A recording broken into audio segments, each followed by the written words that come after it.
Hello,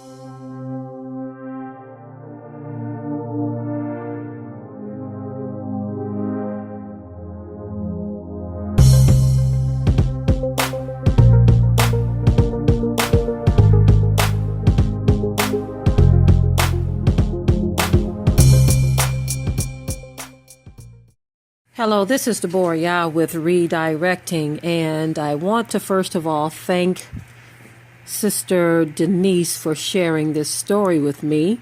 It is a very, very sad story indeed, but I want to share this for a particular reason because right now there is something that's happening in this country that a lot of us are not talking about, and it is the so-called invasion of immigrants. Okay. Now, in no way am I going to be using this story to demonize immigrants, but I think a point needs to be made that many of these so-called immigrants can care less about black people either. And so all of us with bleeding hearts for these people, they don't care about you. So what is all of this outpouring of concern for people who can care less about you? Now, I'm going to go ahead and read this story for you and give my commentary on it as well, because, again, we have to start looking out for ourselves as well, right? Now, look at the image on the screen.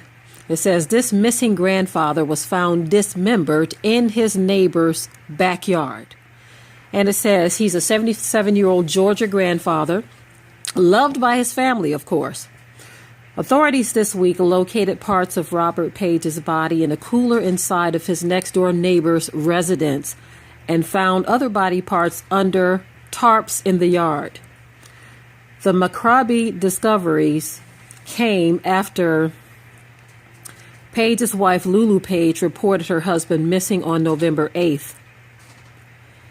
Investigators say the suspect, 25-year-old Christian Ponce Martinez, was seen on security camera footage on Page's property the evening he went missing.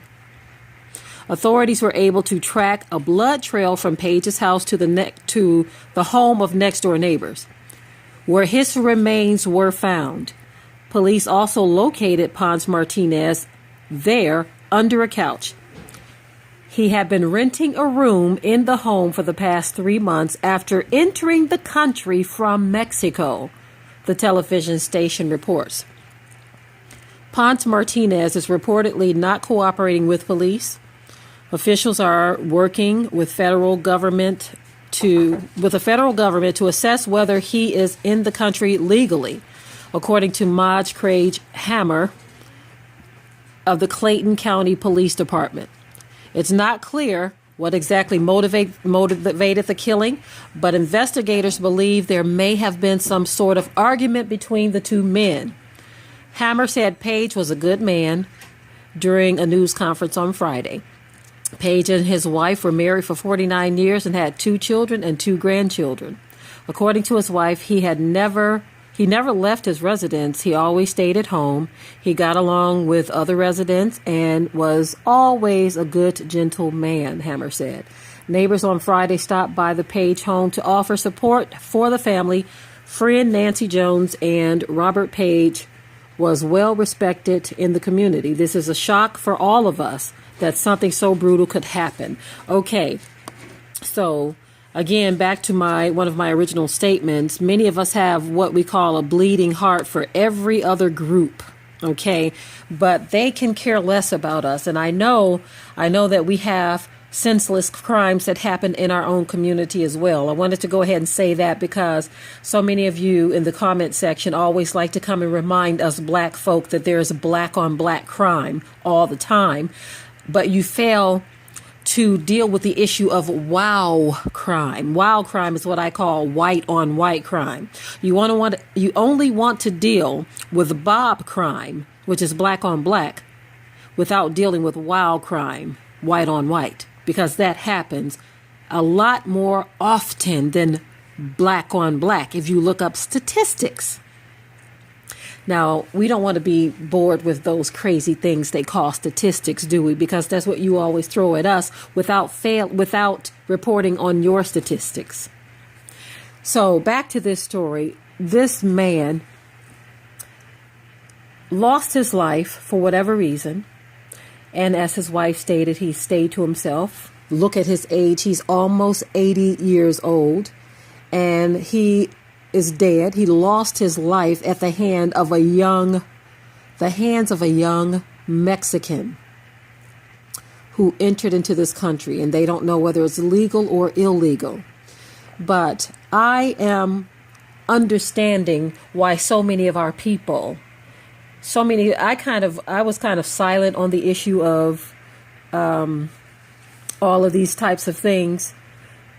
But I understand why some of our people are screaming, why are we letting these illegals into the country? Many of our people have spoken out against this.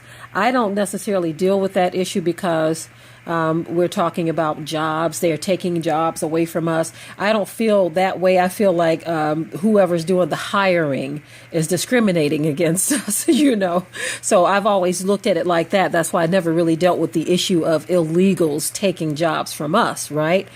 But I can see that in this particular case here, if this person is here illegally, and he's hiding out at a neighbor's house and he decides to do this horrendous crime and kill this black man, I now see why so many of our people are speaking about illegals coming into the country.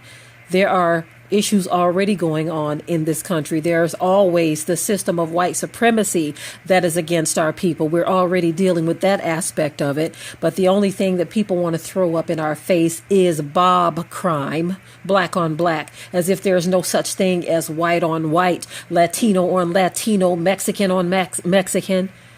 It amazes me how all of the focus is on black crime. When if you look at FBI statistics, they don't lie on white crime. But the focus is always elsewhere. Utterly amazing. And then I want to take it a step further. What happens when a mixed race person commits a crime? Which half do they blame for it?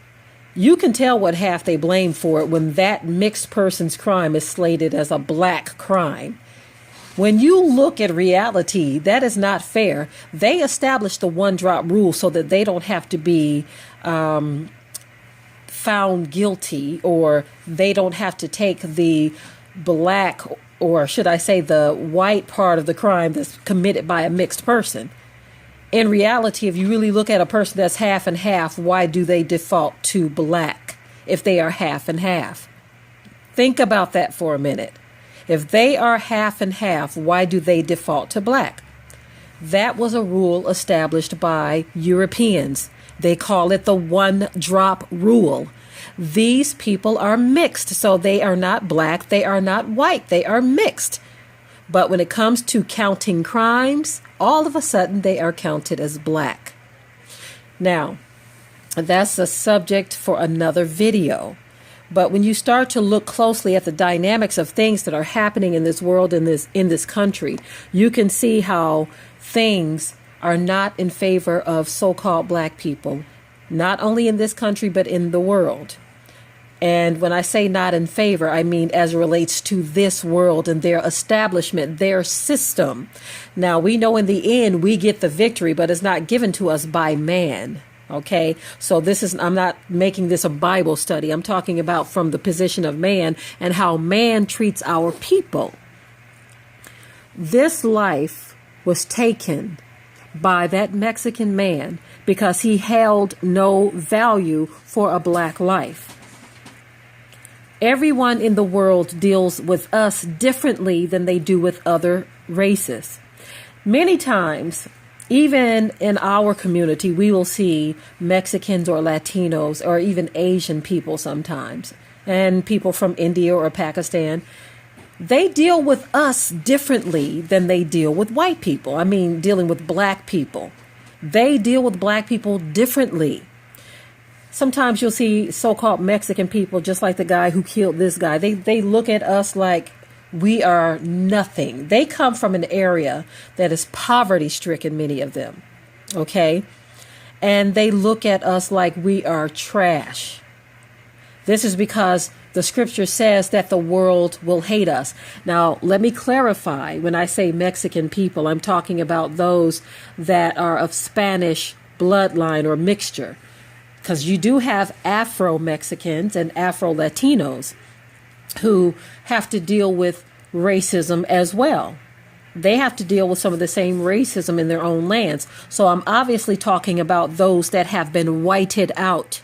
Those that have been whited out and they look like Spanish people, like they could have come from Spain or somewhere. Those are the ones that I'm referring to.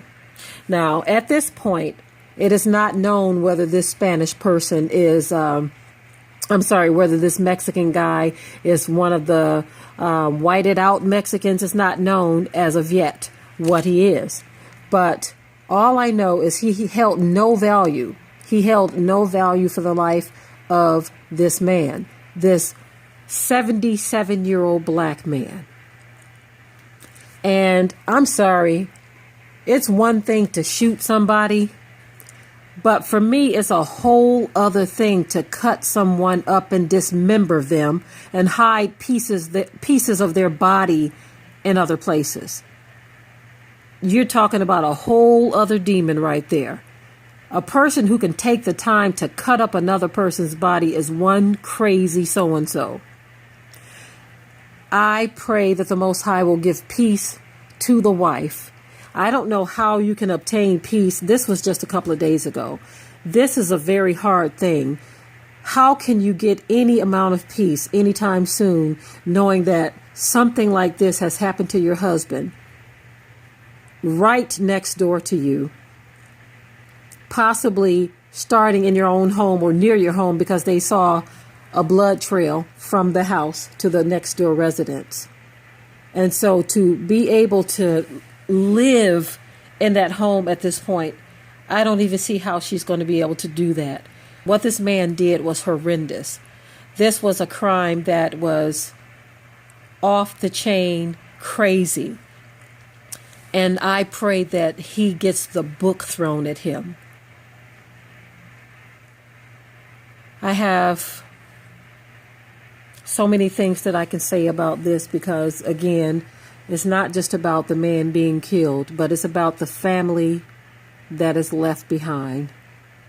The wife, the children, the grandchildren, and all of his other family members have to live with the memory of this horrendous thing happening to this man.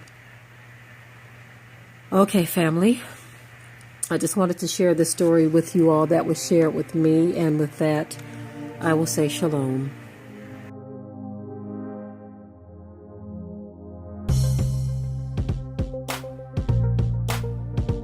Be sure to ring the bell to be notified of new uploads on this channel, and also